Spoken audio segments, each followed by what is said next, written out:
আপনি যেখানে এখানে মোবাইলের চার্জার ঢুকে দিলে চার্জ হবে? হবে না, কখনো হবে না। ওখানে কেন্দ্রে যাইতে হবে, যেখানে বিদ্যুৎ উৎপাদিত হয় ওখানে যাই আমি কানেকশন দিতে হবে, তারপরে এখানে যাই লাইট জ্বলবে। ঠিক আছে না?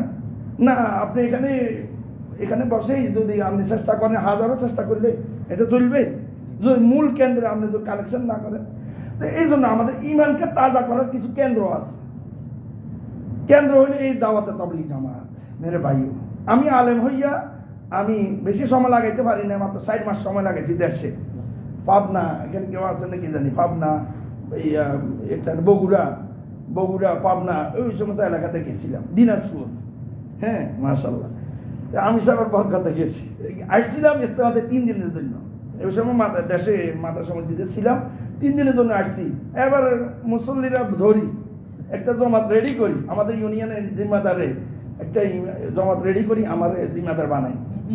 আরো পাঠাইছে যে বুঝছেন না, ওই ঢাকা শহরের ব্যবসা করে, একটু ইয়াং আমার মতো বয়সে, আরো কম বয়সের লোক ঢাকা শহরে ব্যবসা করে, এত মজবুত। আমার মত পর্যন্ত এই জমাতের কথা আমার মনে থাকবে। 16 জন সাথী ছিলাম, 3 জন সাথী বয়স্ক ছিল। আল্লাহ আকবার। আমার বাড়ি তো হেনি ছিলেন না?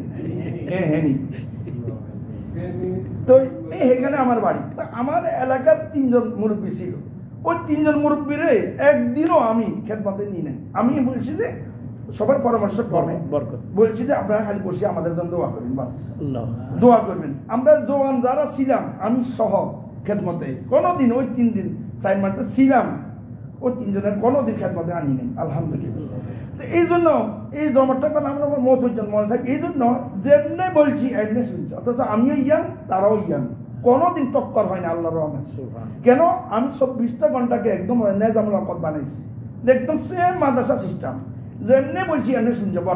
এটাই মাদ্রাসা মতো নেজামুল হক ইয়ে করি, বোর্ডে লিখি আরবি শিখেছে, সূরা কেরাত, দোয়া, দুরুদ, জানাজা, ঈদের নামাজ, মানে এভরিথিং। আমি ওই সময় তাবলীগ